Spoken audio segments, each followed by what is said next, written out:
Hey kids, you trying to get into Segment City? Well, you really shouldn't, because Segment City is a mature podcast, and listener discretion is advised. I'm just trying to look at... I know I'm in an alleyway. I know how I look, but I got some fireworks for you kids. I got snakes and I got sparklers. That's all I got. Oh, don't give me that.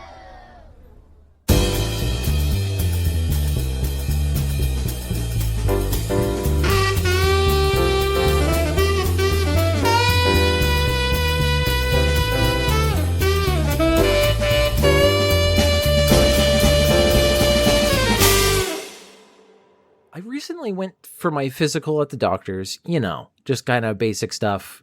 They have a new system that apparently patients really love, but the actual practitioners don't really love. It's, what was it called? Epic or something like that. Okay. But on it, I did my pre-check-in, and it was taking me through all these things. And then it got me to a screen that I had never seen before, where it was all my diagnoses of what they think that I have. They never would say these things to me, because they would be like, anxiety? And I'm like, I don't have diagnosed anxiety. They just got to think I am. Okay. I think he's kind of an anxious guy, I guess. And some of the other things, one of the things that they diagnosed me with was unemployed. You're diagnosed, clinical case of unemployed. I was almost going to bring it up to bird. I understand why you put this of it does have comorbidities or whatever. There's being unemployed can cause different effects down the line that can affect your health. But seeing that on that page did make me feel great. I diagnose you with unemployed. I diagnose you with being a bit of a cutie, but also unemployed. You got to raise them up and you got to tear them down. It's like I heard a thing that they'll describe people who are nice in a weird way. It was pleasant or some. It was some weird adjective that people saw in their own thing, and they're like, "What? Why is this in here?" And is it just to give the doctor a flag that this is a nice space? What's the point? There's the whole Seinfeld thing about how Elaine wants to erase from her own chart that she was difficult. And the doctors she tries to get their hands on her own chart, and they keep taking it from her and writing more and more notes. And she's like, "No, please, no, you don't need to write more that. Difficult. I'm not difficult. I'm a nice person. I know how to do things."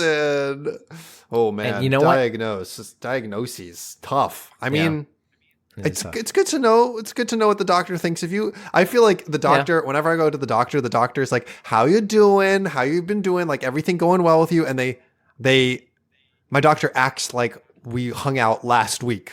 That level of familiarity. And I was like, "I haven't seen you in a year. I know you don't remember me." 100%. You see 10 people a day, at least. There's no way you remember me. 100%. Because I had until I was 26, because I was on my mother's insurance. Yeah, right. She's a nurse, so that you can. I went to the same pediatrician up until 26, and then she, at the last session I had with her, she pulled out my file and she said, "I want you to look at this file. I want you to look at me, young man. See how thin this file is. No. This is 26 years. You've been my patient for 26 years. This is how thin. This is a child's file." And she pulled out another one that was way bigger. And I'm like, I just don't get sick. I don't know what to tell you. She's like, "Lady, why weren't you writing down any of my shit that I've been saying to you?" I've been saying all these things. I mean, this time with my doctor, because I was feeling sick with stomach issues. And so I wrote down all the things. I made sure that I was like, okay, on this day I threw up. I thought it was this food. I've been eating this. And then, which is a thing that happened before. And so I had to remind her hey, it happened before also. And she's like, "Thanks for doing your homework." Nice. Nice job. It's man, I'm paying to be here. May as well use the time effectively. And it's funny because she does forget me. It is I'll come back and she'll have a different attitude almost towards me. Sometimes she'll be like, "That's fine." And then the other time she's like, "Oh, we should really look into this." And I'm like, "Why weren't you looking into this before?" I told you about it before. She's a good doctor. I like her, but she does stuff like that. I don't know if she remembers me. Do you have any diagnoses to give her? Anything you'd like to diagnose her back with? On this podcast here in front of the world?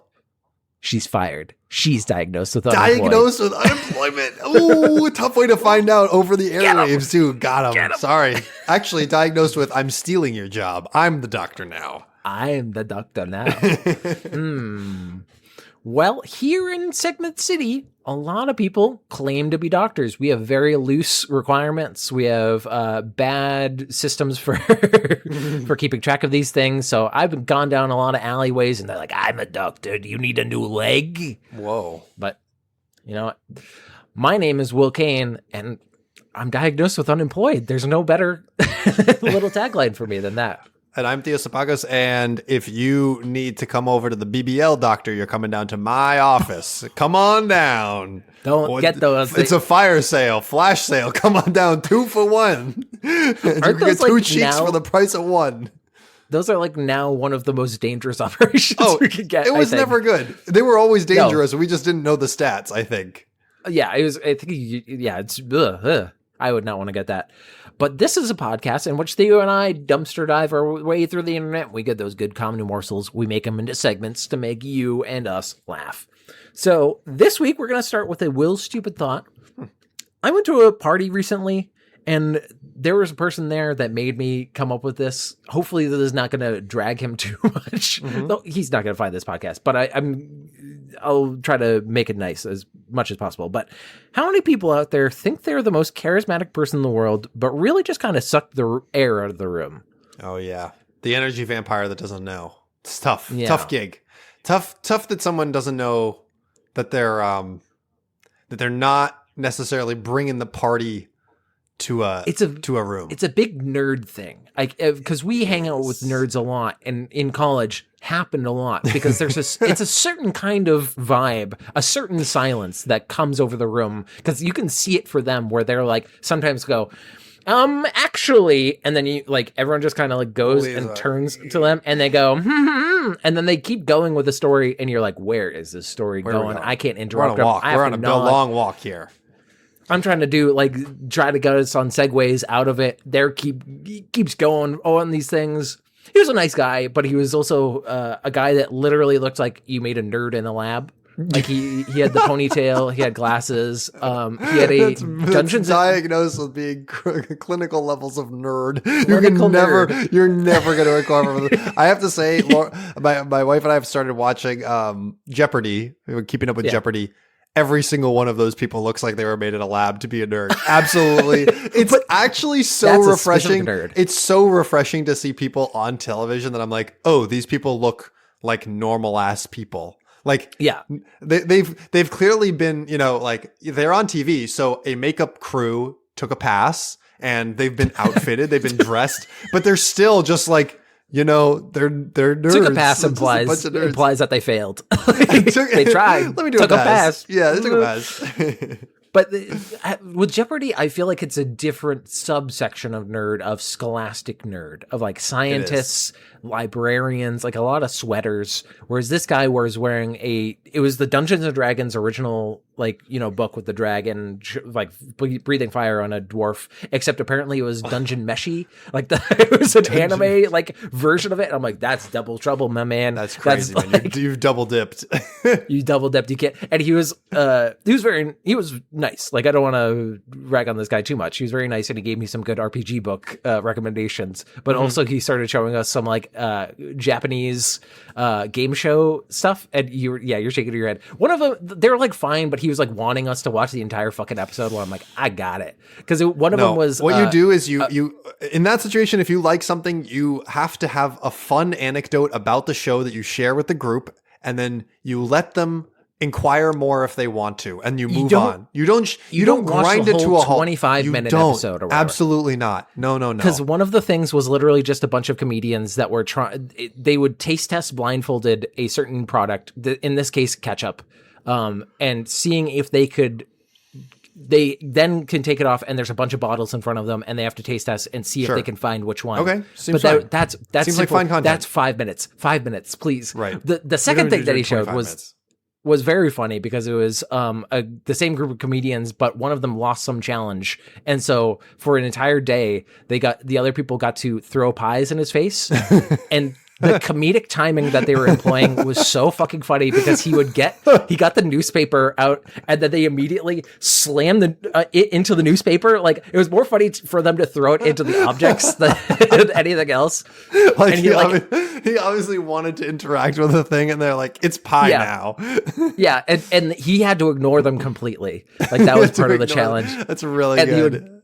And he would get little like things of like, you want to exercise now. And he's like, okay. And he went on a crunch machine. And then every time he came up, they slammed another one in his face. He's like, fuck. That's really so funny. It was very funny. But I was like, we got to go. Like, it was at the point that I'm like, I'm getting held hostage right now. I can't deal with this right now. Do you think that the life advice for this individual is to continue to fully just be themselves and wait to find their people? Or is it read the room? There's two different ways. Read the room or be fully yourself. That's one of those things, because it's one of those, I feel like people throw around the title of autistic a lot, whereas like, you don't need to be autistic to be socially inept, but I do feel like not every socially inept person. Yeah, okay. So somebody who's autistic, I might be like, oh, you might want to find your people. But if you can grow and learn and become more charismatic, then I think you can become more broadly available. But sometimes people just hard go into like, I'm a nerd. I'm doing nerd shit. Like, I'm a little bit like that in terms of like, I'll wear graphic tees out, but I'll also like read the room and be like, what kind of event is this? I need to wear a jacket. Okay, I'll do that. I think that it's actually like, you don't actually need the trick with charisma. I think is that it's a fallacy that you need to be the entertaining one. Charisma is really like, you just need to be interested in other people, and that gets you so far. Lubricate a conversation. I almost phrase this as like, how many times because like sometimes I'll think about that where I feel like I make it so the other person thinks that the conversation was a slam dunk, but it wasn't that good for me. Right. Where I was just nodding, going, but I was giving enough like back to them that they're like, he's really into what I'm talking about. I'm like, I could not give a shit about what you're talking about. I just don't want to be mean. Like, so I feel like that's maybe the life advice for people is if a silence falls on the room, then maybe that's let somebody else lead the dance for a little bit, maybe. Yeah, if you're not getting any reactions for a little bit, hurry the stories up. That's something I learned in life. You gotta exit out of stories. If no one is standing up and applauding you at the end of your story, you've messed up. Never speak again. A chuckle, a single chuckle that isn't like a polite chuckle, like not just like sensible chuckle. Like, you gotta like an good actual joke, laugh. Whitman. Yeah, good one. But that was my stupid thought for this episode. Hopefully your first thought or your first segment is not going to take the air out of the room. There's only two of us. That would be very hard. Oh, it just might will. It's new year, new rules, baby. Time to take the air straight out because we're down here forming new societal rules. Of course, at the start of every year, I've got to lay down some guidance for the people. They've been waiting. Yep. Are you going to go through the past ones? Of course. We got to go through. There's a lot of them at this point. We've been doing this since 2019. We're entering year 7 of doing this. Yeah. And so we've got quite the list. Every year this segment gets a little bit longer because I got to go through the past list. 2019, class it up. That was class it up. Class it up. No pasta from a can. No pajamas in the workplace, and no sporks. Forgot about these. That was 3 slam dunk. No. We're not doing any of these things. Pasta in a can, I stand by. You stand by pasta in a can. That's one of those. I think my conclusion with that was let people live their lives. No. This segment is not here to be chill about people's lives. I'm chill about it. I'm supposed to ground you. No, you're not like that's my. I'm a baseline. Do whatever you want, man. Here's the thing about your second part of that, though. You have failed more than ever because there's more PJs in the workplace than ever. I mean, there's no way in 2019 I saw a global pandemic coming and an irreversible work from change home. Or from home change. So like, and then no sporks. This is maybe still my most deeply held opinion. They're not good. And I know it started off as a little bit good. And that's what will forever divide us. The light side and the dark side. It's not, it's supposed to be the Swiss Army knives of food, which it's supposed to do a little bit of everything. Because I've also seen ones that have a knife on the back end, and I feel like that's maybe a bad. It's gonna just either cut your hand or cut your mouth. It's like a butter knife. Either way. It's But it's nostalgic to me because I remember being a kid and getting a spork. But it would always be a plastic spork, and they would always kind of break. They're always bad. They're always bad. No one wants to use those. 2020, speed and efficiency. No strollers on the subway. Obviously, I stand by this. Sucks when it's a crowded subway and someone's like, my 3-year-old is taking up the space of 5 people. Crazy. Absolutely crazy. Can't believe it. Yeah. My attitude will change once I have a child. But, it's like for now, I hate it. It's terrible. I went to a small bakery and somebody did have their stroller and I did kind of go, this is taking up a lot of space. Outside? Can you park that outside? What are we doing? The kids. No one's going to steal it. Be fine. No one's going to steal it. Bring your kid in. It's fine. Leave it out there. Yeah. It's fine. There's a lot of solutions, but yeah. Imposed minimum speed limit while walking. People walking too slow is slowing everybody down. Society can't move at this pace. We got to speed it up. Come on. You're biased because you got long legs. I got places to be. I got long legs and places to be. That's right. Also enforcing mandatory recycling and saying that trash men, trash women can just give out fines willy-nilly if you fail to recycle. I somewhat stand by this. I think it's ridiculous that some people don't recycle. But then again, recycle is kind of a farce. So I was about to say, I learned a little bit more about recycling, and there's a lot of stuff that they just kind of throw out for you because there's a lot of hopeful recycling where I remember literally watching a thing. They held up an umbrella and they're like, I mean, it's nice that they think we could recycle this, but we fucking can't. Do it. Yeah, we can't. Right. In any case, people that don't even try, come on, we can do a little bit better than that. Yeah. Obviously, cardboard. Don't throw out cardboard. Yeah. Just recycle it. 2021. Honesty and transparency, a crazy year to be talking about honesty and transparency. Honestly, a crazy year about that. This one's a banger. Number 1, all things that seem like vegetables are vegetables. I don't want to hear, well, actually, a cucumber is a nut or like a tomato is a fruit. That's just get your stupid nerd shit out of here. You have a classic example and you chose cucumbers and not instead the tomato being a fruit. Yeah, I don't want to hear that. I don't want to hear about that. It's not showing up in a fruit salad. It's a savory Thank fruit. You. That's right. That's showing up in a salad. Yeah, that's one of those things that it's like categories get weird. But I that's fine. I agree with that. It's really what goes into a salad. Categorization is mostly for human use. It's not for, it has 2 different uses, right? It's taxonomy, which is scientific, and then human use, which is like colloquial, which is the side I'm on. So it's the hot dog is a sandwich thing. Yeah, where I feel like I have a very medium middle ground where I'm just like, it is technically a sandwich. Nobody's walking out here saying it hot dog sandwich. You know what I mean? Like that's the category is sandwich. What happened to Island Vibe? Will, we're all chilling. Let them live. This is me being Island Vibe because people people get knives out. Island Vibe. No, but people get genuinely angry about the hot dog sandwich. And I feel like I have that's a solid take by me. High five me. I feel like that's a solid take by me. No more coddling. You can't be this when you're literally saying your rules for everyone. I never claimed to be chill. I never claimed. Number 2, no more coddling things that aren't cute. If you're posting a baby picture of your uncute baby, expect me to say something. Expect me to say something. Expect me to say that baby ain't cute. That's not the ugliest baby. I'm going to diagnose that with FLK, funny looking kid. I'm going to say maybe I would maybe rephrase this to be more reflective. People need to be more reflective about these more kind of things. Just because, much like a hot dog and being a sandwich, your kid is not good looking, but doesn't mean that's not your kid. You have affection towards it. You could have affection towards ugly things. Yeah. I like Theo. That's fair. Moment of silence. 21 7-gun salute for my ego. All right. We're moving on. This one was one of my most lukewarm takes. I don't stand by it. No more acronyms that you have to go look up in the world of working remote. It takes a whole ass sidebar to figure out what some of these mean. This happens all the time. There's nothing to be done about it. I get a little angry sometimes. It's fine. We can move right along. Yeah. Let's see. We're on to year 4, 2022. Stop the waste. No more bumper stickers with writing. This car climbed Mount Washington is out. We're out. No more. No more. This is what I had to defend my girlfriend's honor because she has. I know, and I am sorry, but she's on the wrong side of history. Once again, we stand by this rule. The ones that are like coexist, I hate that one. Yeah, we get that's that out of here. That's played out. This car has gone up Mountain Washington, awful. But she has, Terrible. if you can read this, I get an attack of opportunity, which is a fun D&D thing. fun. But then I don't know. It's if anything that's honk. If you do this, I think it's stupid. Honk if you like big knuckers, bazinga, wowee.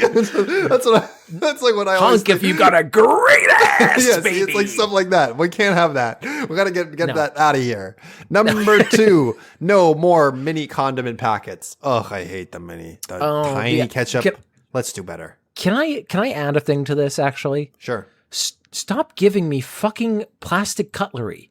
Every goddamn place. Yeah, I got true. a sandwich today, and they gave me a fork and knife. What the fuck am I supposed to do with that? It's a sandwich. You know what, Will? Go back in there, shout that at them, and throw the sandwich back at them. But it's one of those things where I feel... Because then I never forget, or I never remember whenever I'm there to be like, hey, I don't need the utensils, because that feels weird. Like, because in like DoorDash and other shit, you could say like, I don't need this. You can check a box. But then they've thought of that. So it's like... stupid. Kind of similar to that. Number 3 was no more paper receipts. I kind of just feel this way. It's like, I don't know. I don't need it. I know there is an application, but the default should be not getting the receipt rather than getting the receipt. We're kind of there. There's a famous Mitch Hedberg joke about that of why they give me a receipt for a $4 donut. Do I have to ever prove that I bought this donut? Like, are the police going to take that as evidence? Show me the evidence that you bought that. Oh, fuck. Oh, fuck. We're going to have to confiscate that donut. There was a guy who fit your description who was robbing a bank. Well, good thing I had this donut receipt. Like, ooh, got him. Fuck. 2023. Number 1, no more bless you when sneezing. Do we need to change it or get rid of it? No more bless you. Hey, fuck Stop you. it. Hey, keep that Stop in. it. Hey, bottle it up. Hey, bottle. Keep that inside. Hey, that's your soul leaking out. Stop. Catch your sneeze. Push it back in. Number 2, no more kids in first class. I said 100%. The seat's way too big for them. They don't understand what they have. This is viewing the upper crust of kids, the 1% of kids, and they need to learn their hard lessons. They need to do their time in the pens in the back, just like us. But then commoners. I think that they think that their kids are going to be up in first class, like just like reading a magazine, like no, they're kicking them and screaming. What are the plebs? Yeah, they're just going to be doing the same things. But the one thing for them is, I think they'll appreciate the cookies that they make. I mean, would they appreciate them more than me? Oh, maybe. How much do you like cookies? I like a good cookie, especially on a plane. Oh, but I can't eat any airline food, and I would love that cookie. The cookie I could eat. I hate the airline food, but I could eat that cookie. You don't like the food? Airline food is okay. Gets me nauseous. Makes my stomach turn. Oh, that's fair. Just like sometimes the smell of it even gets me. When I fly, I pack a whole bag worth of snacks because I know I'm not eating in transit. Oh, you gotta. Yeah. Yeah. Interesting. This was the first year, number 3, in 2023, number 3. This was the first one where I had one that did not start with the word no. And this was more soup of the day. Not enough places are doing soup of the day. Full on board with this. I actually went to a restaurant and they were like, we got a soup of the day that it has potatoes, it's got chicken, it's got bacon, it's got cheese. And I was like, ooh, I was imagining it in, like a almost clear broth, like a chicken noodle soup. Oh, I'm thinking thick. I'm thinking like almost it was mashed potatoes. Yeah. It was full on mashed potatoes. It was delicious. It was so good. Oh, I'm so happy for you. Every time someone tells me about their delightful soup of the day experience, I get some joy out of that. It's so nice. And then they gave me some Irish brown bread that was brother. And then they even gave me butter with it because I got it to go, and they were just like, "Here's some butter too." And I'm like, "Oh, you're very nice." Soup of the day. Is some more soup of the service. day. I stand by that. That was a good one by me. All right, 2024. Removing unnecessary frivolity. Number 1, no more white chocolate. We're done. Pack it up. No more white chocolate. This is one of those. It's a lie. I will say that white chocolate is, in my mind, the trashiest chocolate. Yeah, man. It is the least, fondant it's the most processed of the chocolate world. It sucks. The high bar is really the 97% cacao. That's almost bar. That's almost too so much. classy that I darest not. Yeah, it's too bitter. It's for people who have refined palates where they like bitter, bad That's things. too much. They taste like dirt. Number 2 was music genres should be a maximum of 2 words long, and I provide examples. Yes. Funk, fine. Punk rock, fine. Even something like pirate metal, that's descriptive. We get it. German reggae, I get it. I see what you're doing. It's weird, but we get it. It's weird, but we get it. Then we get into the bad examples. Italy disco space synth. Not a thing. Not good. Country truck driving honky tonk. Shorten that shit up. That's too much. Just call it honky tonk. Finnish acid folk. We're not doing that. What? All of these are weirdly like country based, which I don't know if that affects my. I'm not sure. Oh, the Finns are making some country folk. Now maybe I'll consider they're making it. Not that folk. like that. I don't know what that is. Norwegian acid folk. Yeah, no, thank you. Fuck that. That would be bad. That would be bad. I wouldn't like that. And then number 3 of this year was more birthday celebrations. And it took me a while to get there, but I finally threw myself a birthday party. It took a couple of years. But I stand by this one. Having a birthday party can be fun. Yeah, that's part of being an adult is realizing that you don't throw, or other people are not going to throw a party for you. You get basically get one surprise party every 15 years at most. Not even. Yeah, that's at maybe most. not even. Yeah, not even. I've never had a surprise party. I don't know. I've how never had I'd a surprise react. party. I don't either. You go. Gabba gabba. What? That you got to start people. I see them like I don't fully acknowledge that they're here. I'm still punching though.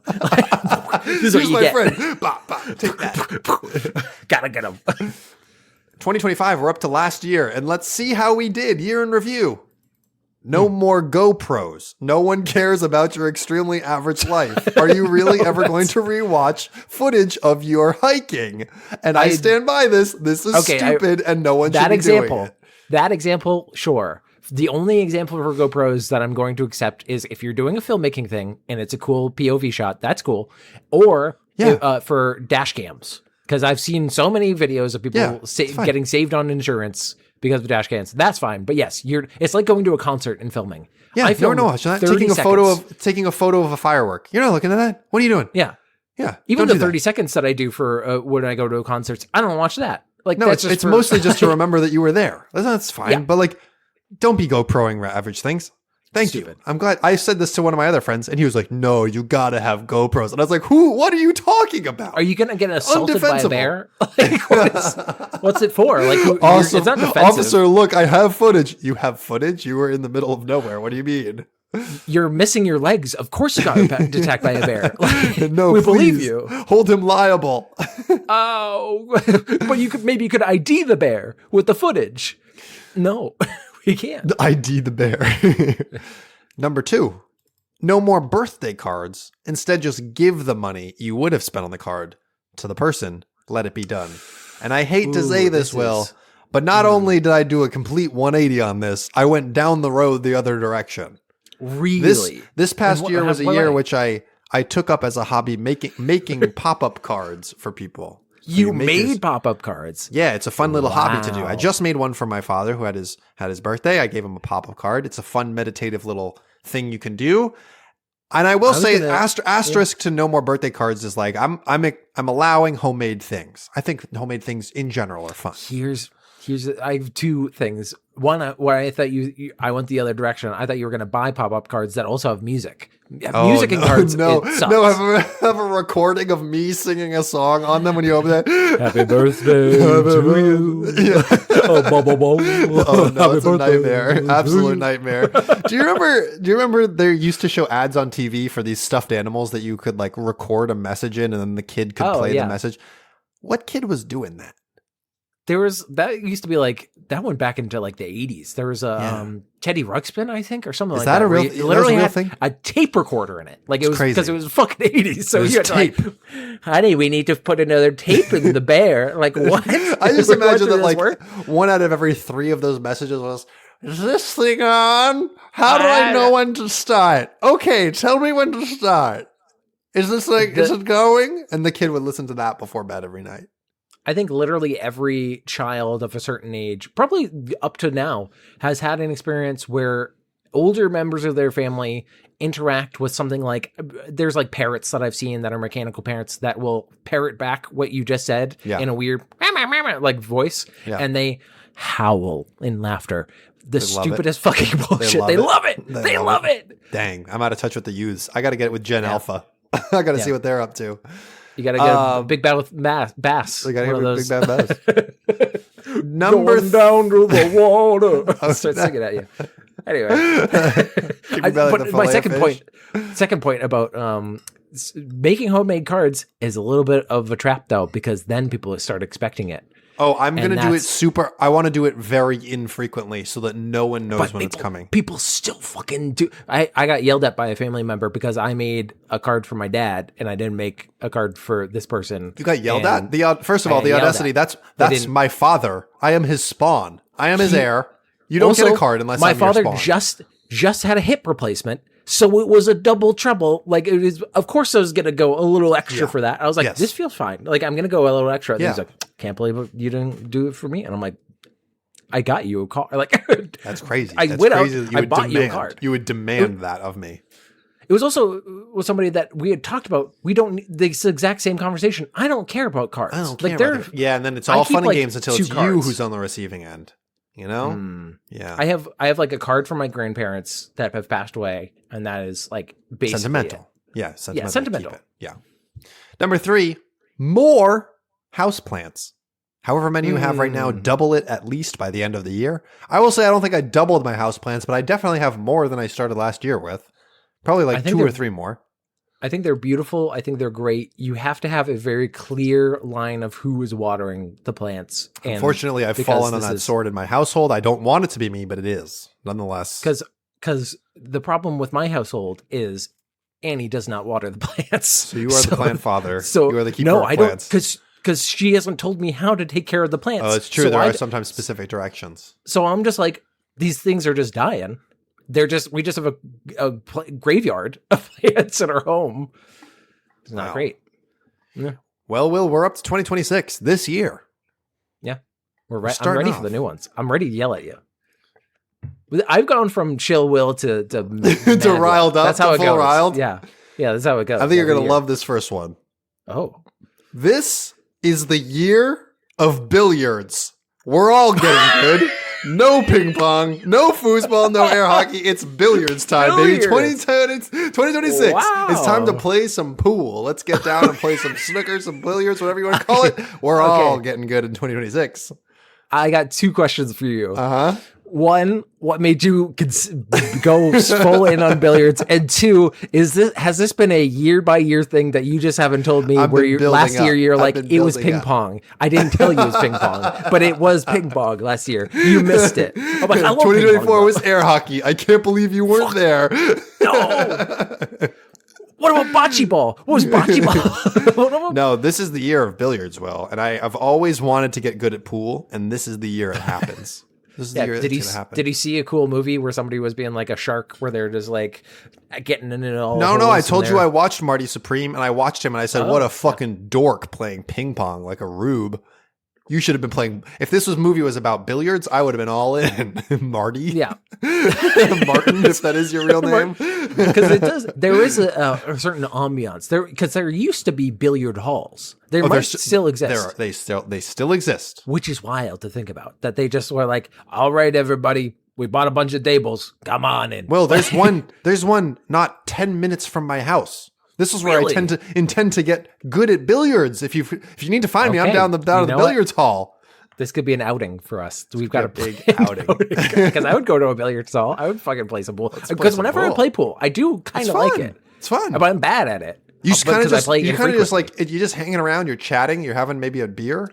You play some pool. Rack them up. There's an ambiance to a pool hall. Will you imagine a little bit smoky? Some light amount of beer scent that's like, oh, that's fine. It's and like people talk about like how they're gonna do some mafia hits, like they're gonna murder a man. Are you gonna take care of Tony Two Toes? You know, there's a lot of like little rituals in pool that make everything a little sexier.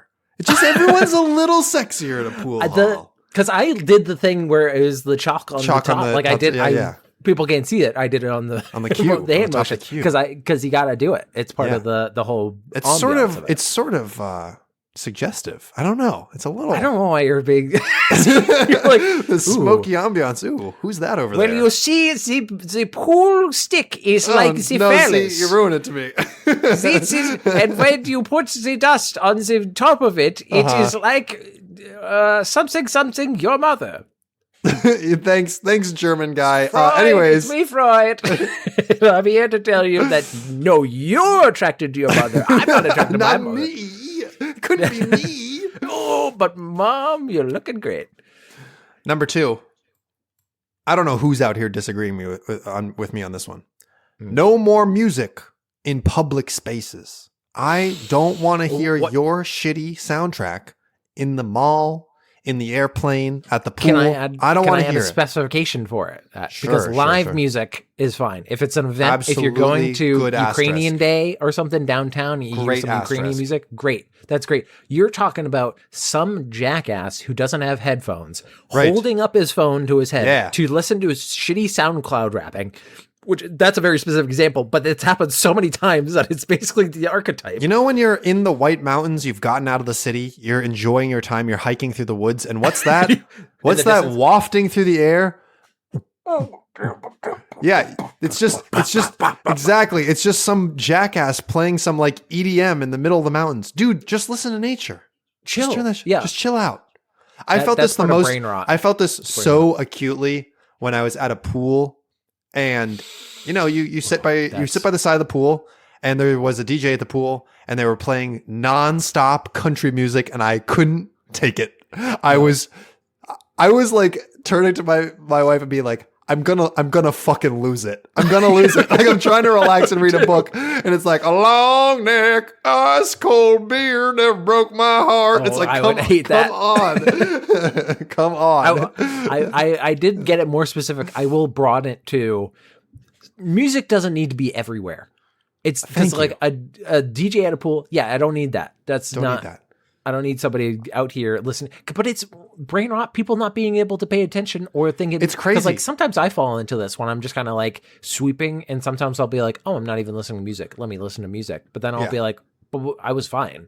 I was fine before that thought." I also think like specifically with this pool example, it's interesting because I feel like they play the music so that you don't have to hear the people around you. But to me, I'm like, if I'm at a pool, hear them anyway. First of all, you can hear them anyway. And second, the music is way louder. And third, if you aren't listening to the sounds of children playing at the pool, don't go to the pool. You don't need to be at the pool. You can go somewhere else. It's a relaxation place. Yeah. You can get headphones. That's right. Like, it's fine. It's crazy. Headphones are cheap, everyone. You can get them. Number 3. Oh yeah, this is actionable. I've already started this one. You're ready for it. This year, we're eating way more ice cream. Like way more ice cream. Like maybe 10x the ice cream. Like, wow, okay. like I'm going from like ice cream maybe once every 2 weeks, I think, to probably ice cream multiple times a week. I'm probably at least 5xing my ice cream input this year. It's going to be a big year for cream. I'm going to be a big creamer this year. You don't say that. That's maybe not the best way to talk about it. I think it is. I think you're somebody who just didn't eat a lot of ice cream, right? Because you told me that your wife, she would eat. Her family would eat dessert like every night, and you're like, have a bowl of ice cream every night. And I was like, that's crazy. Depending on the size of the bowl of ice cream, right? I feel like you know, a little ice cream. That's if you got a little bowl, like a little, everyone knows a little tiny bowl of it. This would be nice, but yeah, a whole thing of ice cream is too much. But you're being like, gotta get into that ice cream. We gotta get in there. We're getting in there. We're fully juicing up on ice cream.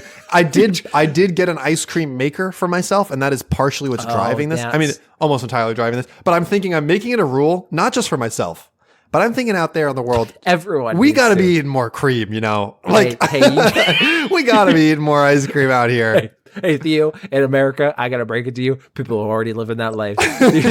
You also no. You listener out there, if you're eating ice cream every day, think about it. How could you get a little more in your diet?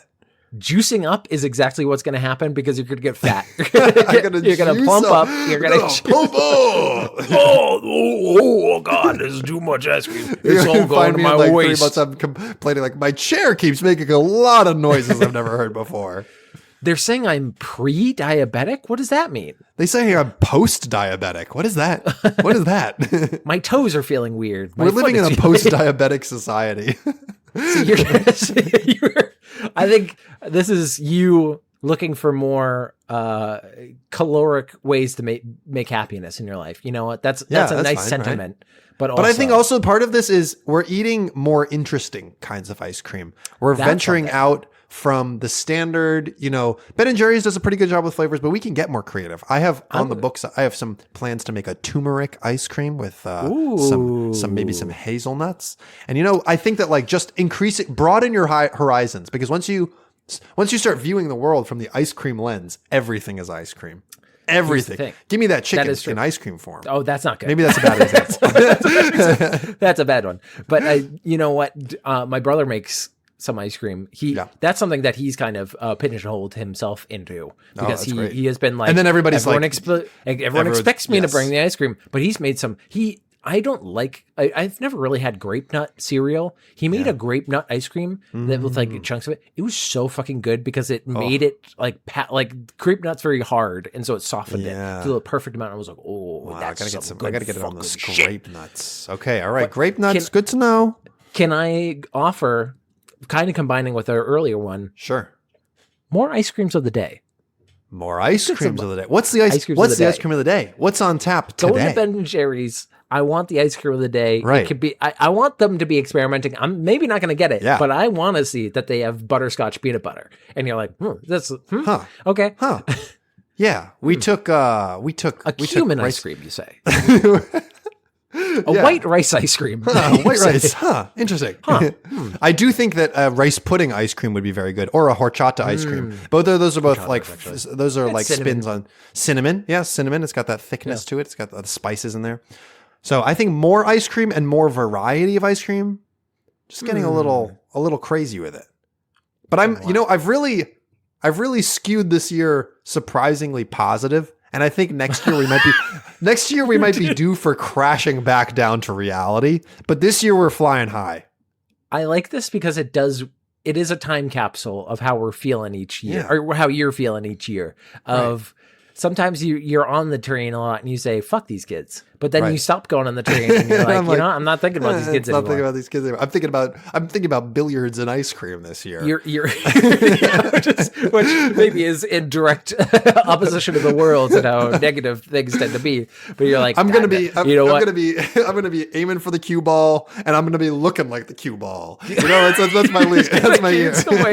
You're gonna get big. You're gonna not muscular. You're gonna get just sort big. of. Yeah, I want to look like a pool ball. Husky.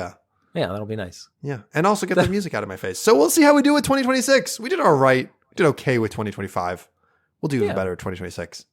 It'll be great. But Will, I hope that after all of these rules, you have a segment for me that's maybe a little less rules focused. Nope. It's not. Because we have a how-to. And this kind of fits in a weird way. How to leave a cult.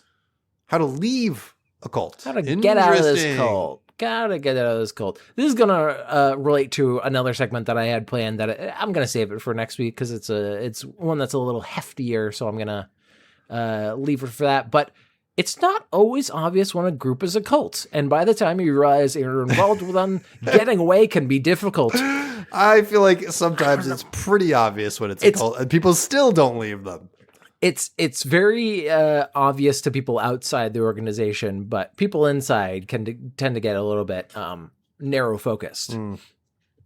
While no group or organization admits to being a cult, because that would be why the only organization that I've heard even mention the concept of being in a cult was at GDC, the Game Developers Conference. We were both conference associates, which are people who work there, and they got ahead of the story and said, "Listen, people, we're not a cult. Everybody, we're not a cult. People are just they just love it here. They just love it here so much people that never want to leave. That they praise me and they put me up as their guy." What can I say? What can I say? I'm pretty much that guy. But you're probably dealing with one if you are not allowed to ask questions, make your own decisions, or disagree with the leader.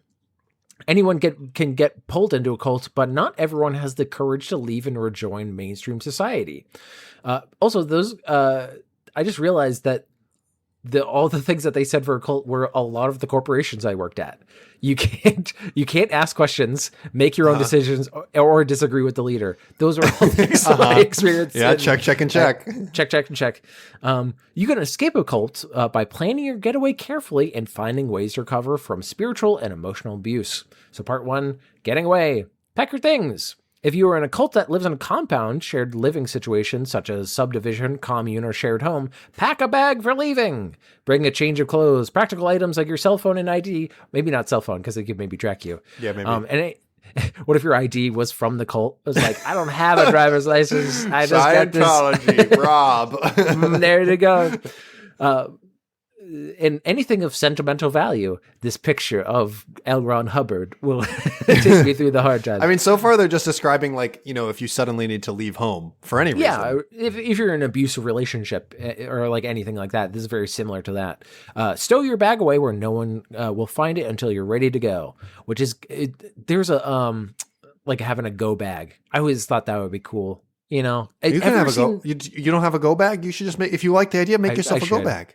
I should probably make a go bag. You probably put some peanut butter cookies in there. That's exactly full of peanut butter cookies. There's nothing else. There's no passports. There's no nothing. It's just peanut butter cookies. Quick, get the go bag. There's only peanut butter cookies in here. It's so heavy. What is this full of peanut butter cookies? Oh man.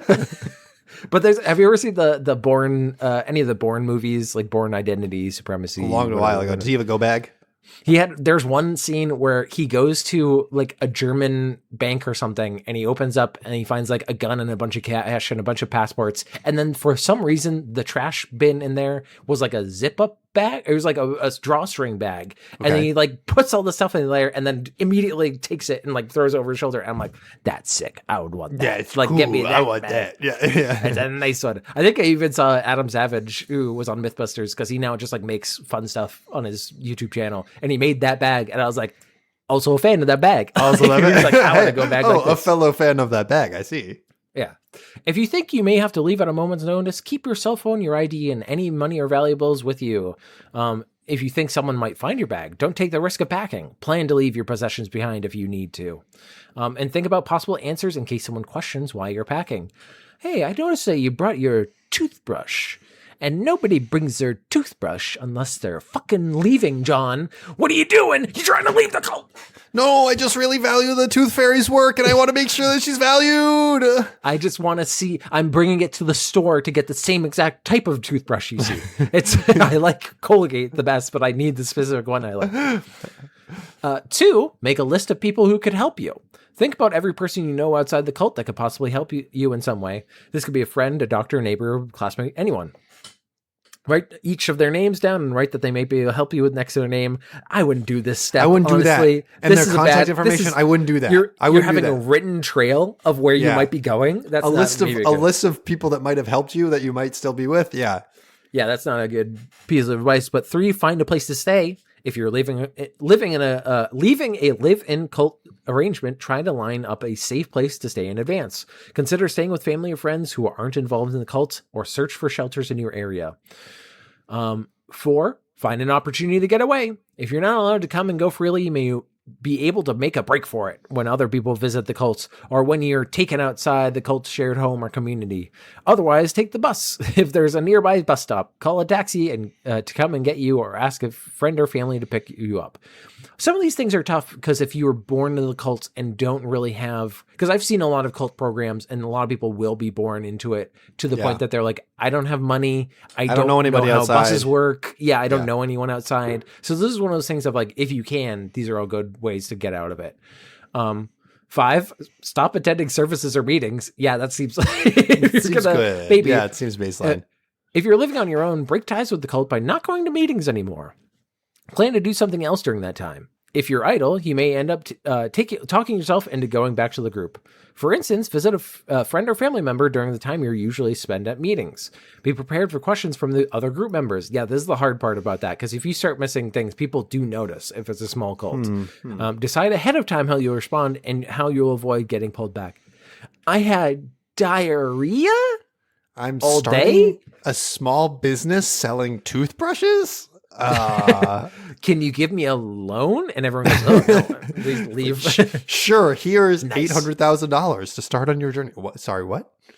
Have you heard about, there was a business that is now outlawed because it was technically kidnapping what they were doing, because families would hire a person who would literally come and kidnap cult members from their homes and try to That was a deprogram business them. and was like, That was a business. wow, what? Because there was a guy and he would get a van and you can't do it anymore because everyone's like, that's kidnapping. That's literally the kidnapping. Yeah, definition. really. You will Yeah. get arrested if you keep doing this. And he's like, but I'm doing good. For I guess. good? Like, So, well- it is good. And if somebody's like that into the cult, then maybe, but like that But feels like it's a sort weird of, you're way. taking away their personal autonomy. Like they need to come to the conclusion that they want to live, right? And you might be reinforcing some lessons from the cults of like, Of being like, 'cause a lot of they cults want to will come be and like- take you. Yeah, that's exactly what people will say in cults. right. So staying safe is part 2. Keep your plans secret. Don't tell anyone in the cult that you're planning to leave. Yeah, Don't write no down all shit. the people's names. Don't- They're going back to that point. They may try to talk you out of it, but it's pretty great here in the cult. He only whips us, I don't know, every week. You could take that. Like this. I don't know if I would, but cults to me are fascinating, and I presume you're also fascinated because anyone can get into a cult, but I'm just so like divorced and independent from a lot of these things that I'm like, Yeah. you want me to go to another meeting? You're being a little pushy, you know. Like, I don't know, like that. Those things. I I'm wonder I don't if, know like, about that. with Gen Z now being like the prime demographic for trying to get indoctrinated into a cult, if they're having a tough time with, flakiness, like, sorry, I couldn't make it, just silently not showing up. I can't do this. I gotta go on TikTok for 12 hours a day. 2, document your interactions with group members after you leave. Unless you completely cover your tracks, you can expect to hear from other members of the cult after you get away. Keep these interactions as brief as possible and write down the details of each one. If it is legal where you live, consider recording any conversations you have. It'll help you with law enforcement and things like it. Also probably you could look back on it and be like, well, I can you can come up with arguments is I feel like a good way. And they also say, you could say something like, I don't want you to be part of the group anymore. Please stop contacting me. Like that's going to work. Like, I've decided I'm done. Oh, okay. Sure. All right. You can leave it. You could have left anytime. You know, that guy, the story of the guy on reality TV in Japan who's like stuck in a room until he can accumulate enough winnings to leave. But it turns out he could have just left anytime. Oh, is that like part of it? Yeah. We should, that's a whole did we part ever of it. talk about that on the No, we podcast? should have. I think we should talk about it. I can't remember if we have, but it's a crazy story where this guy goes on a reality TV show where they say you're stuck in this room with nothing until you enter like mail in contests where then he could win stuff, and once he had earned enough winnings, they would like give him some prize. And he stayed in the room even though he had like no food, he had nothing. But the door was unlocked. He could have left. Yeah. There's weird parts about that. I feel like you could definitely, but it becomes a psychological thing because I think he was trying to earn money. Like it was like a big prize money for him. 3, focus on yourself instead of trying to rescue other people in the cults. I need some me time. Okay. This whole cult thing's been a little bit much for me. It's been a bit of a drag. Yeah. Don't contact other people who are still in the group and try to talk them out of their beliefs. It won't work. And you could get drawn back into the cult yourself. Yeah, I feel like that's a good thing because they'll just try to convince you because they are just locked in, and people need to, as you've probably seen in your life as well, people need to come to their own conclusions. I don't know how many times that I've had people need to sometimes learn by experience or like wanting to do it themselves. Because I thought about this with my cat because my cat, he's in a cult. You can leave anytime you want. He's trapped here. You can't question the boss. I'll preemptively be like, hey, don't pet my cat because he will attack you. Like he needs to feel comfortable, and people just come down with their hands. He's like, oh, fuck you. And he'll try to whack you. And I'll tell them that. And then the first fucking thing they do is they come in and they go, oh, cute kitty. touches Let his me head, gets attacked, and then I go, what the fuck did I tell you? What are you saying? Yeah. They got to learn this firsthand, I guess. Number 4, decide whether to involve law enforcement. If members of the cult are harassing, threatening, or stalking you, talk to the police. You could also get authorities involved if anything illegal is happening in the cult, or if you think the cult may be endangering other people. For example, if people in the cult are being physically or sexually abused, you should let the police know.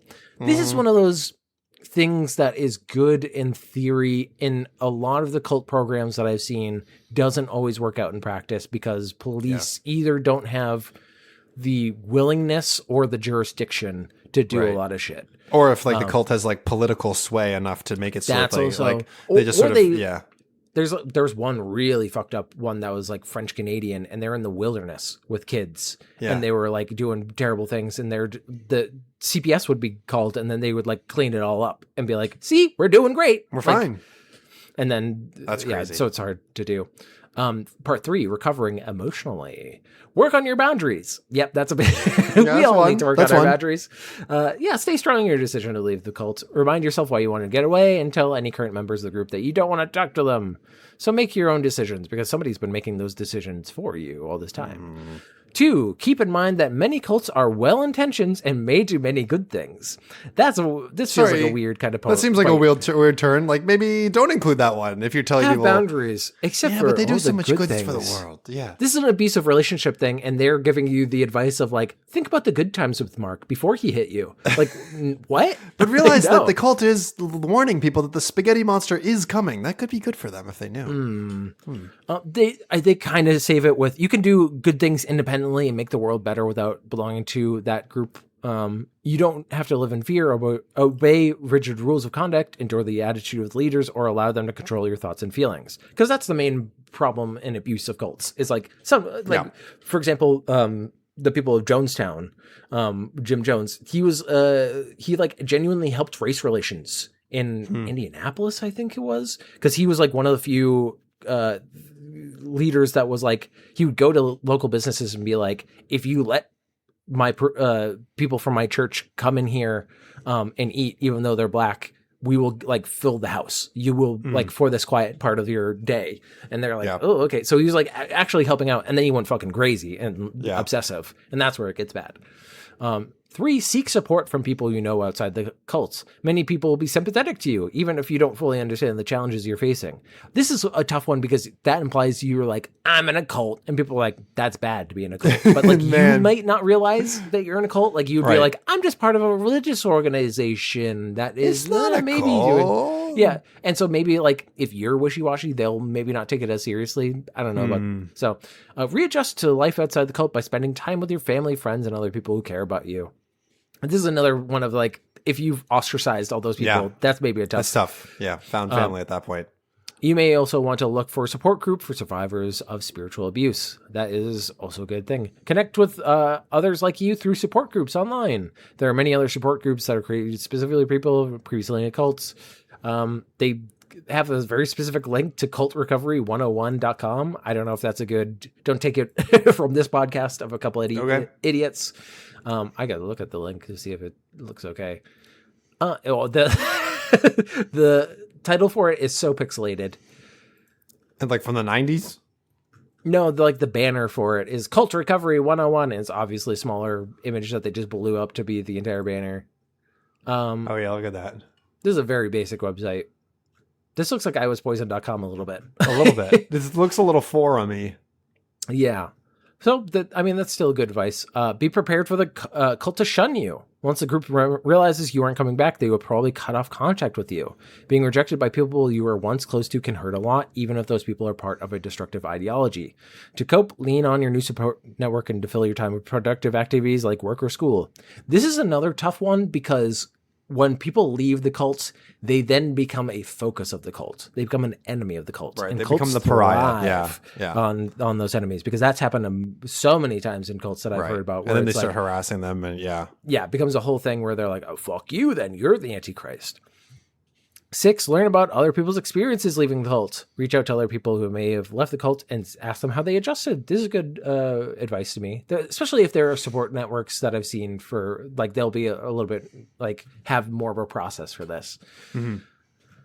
7, continue to explore your ideas and beliefs. Relearn how to think critically and make your own decisions. Expose yourself to different ideas by reading books and newspapers, watching interesting programs on TV, and talking to lots of people. Practice talking to lots of people. I went to the bar. Did you know I was in a cult? You just pulled to the bar, you're like, I watched Ken Burns' 8-part documentary on jazz. Like, okay, bud. Hey, Andy and I started watching Ken Burns' country music, and that shit rocks. Shit rocks. Just don't go to the... You can't talk about it with people at the bar, though. You can't be doing that.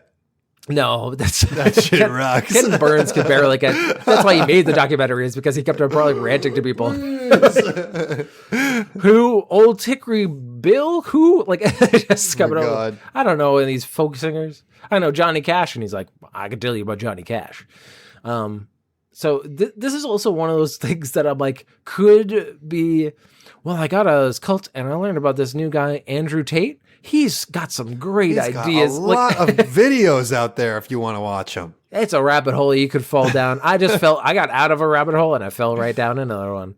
So don't dive too deep into those kinds of things. But last but not least, see a counselor. Yes, this is, I think therapy will definitely help with this. Exit counseling can help you readjust to life outside the cult. If you're in the cult for a long time, or if you're having severe emotional withdrawals, a counselor will be able to help you change your thought patterns and live independently. I feel like this is good advice because it kind of fills the gap that I feel a cult leader could maybe have of like emotional connection with another person.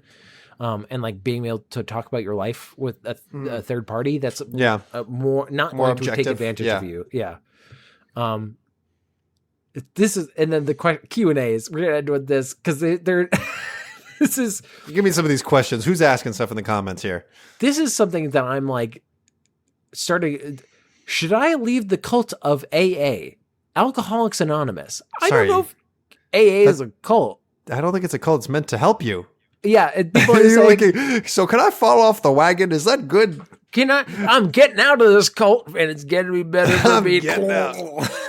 I'm taking your advice. Sorry, you've misidentified a cult here. Yeah, but the community answer is stay sober and don't relapse. Yeah, the whole point of thank you. If you can do it on your own, you don't need Alcoholics Anonymous. Crystal clear. It could not be more clear, that answer. I love this because it's using a term to describe a term.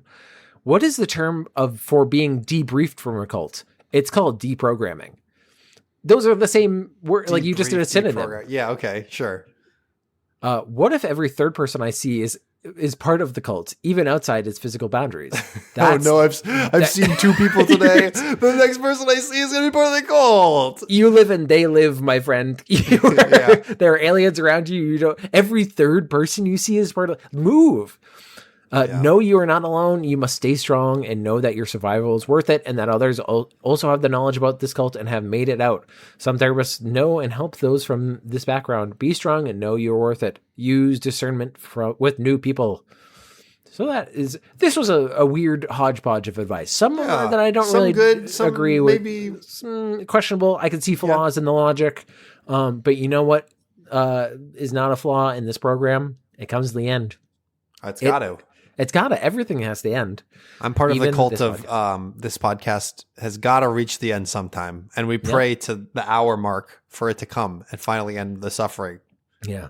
Thank you to all our cult members who are here to support us. It's not a cult. It's not a cult. You can leave if you fill out the application process to leave, which, But also, you got to follow every rules that we have defined every year. All the rules. All the rules. You'd be the worst cult leader. No, I wouldn't.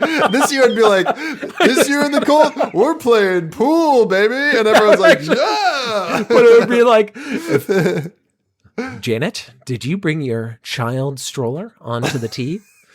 That's against regulation. You're going to have to go in the pit. You're gonna have to go. You're gonna have to go on the train tracks now. You're gonna have to walk. Bring back the pit. Season 2 of The Pit is now on. That's a show name. Anyways, but if you enjoyed this episode, please give us likes and share it with your friends. Give us star ratings on any of your podcast networks of choice, Spotify, iTunes, Stitcher, etc., etc.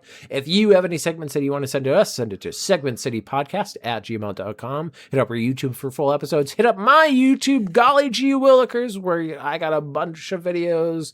I had one about subreddits recently, unhinged subreddits that felt very much like a segment of this show, except there's a visual component, so you can see the bullshit that we're talking about, or I'm talking about, because Theo doesn't participate in my YouTube videos. That's sort of like I've asked you. I have not that on purpose. He is not part of my YouTube videos, but we got a big thank you to give to somebody in particular. That thank you is to Rachel Robison. She does our intro music, and she has amazing music you can find on your streaming platform of choice. And some are saying she's never had ice cream, and this could be what? This could be a year of self-discovery. This could be the greatest year of her life. Some people are saying.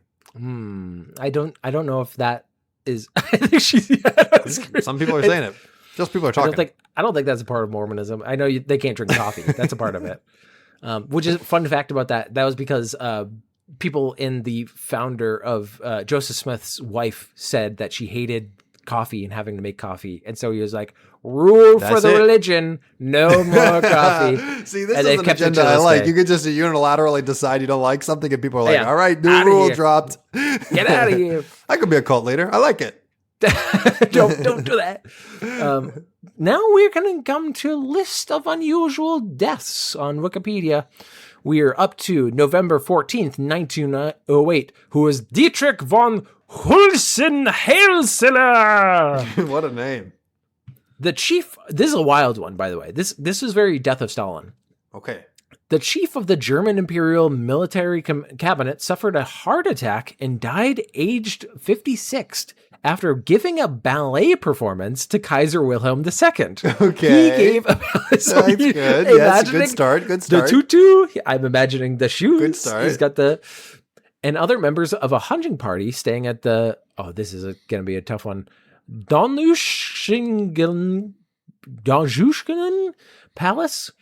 Shortly after ending his recital with a bow, he collapsed and was pronounced dead at the scene. So he went, oh, Wiedersehen. Oh no. He did the marathon, but of ballet performances. He did the ballet. Thing and then just keeled over and died. That's crazy. It was too much for him. The circumstances of his death were covered up by military officials so as to not further inflame public outrage over the Eulberg affair, a government scandal dealing with the accusations of homosexual behavior against members of the Kaiser's cabinet and entourage. That's an old-timey conspiracy theory if I've ever heard very one. Old.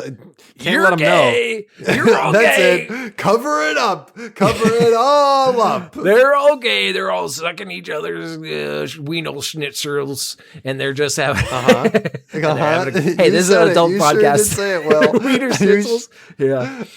Well, that's one way to go. That is one way to go. I just doing the bow and then going, oh, and they're like, oh, we gotta cover this up. Nobody will fucking understand. On a high note. He died in a tutu and tights, you say. That means he's gay. This is a conspiracy.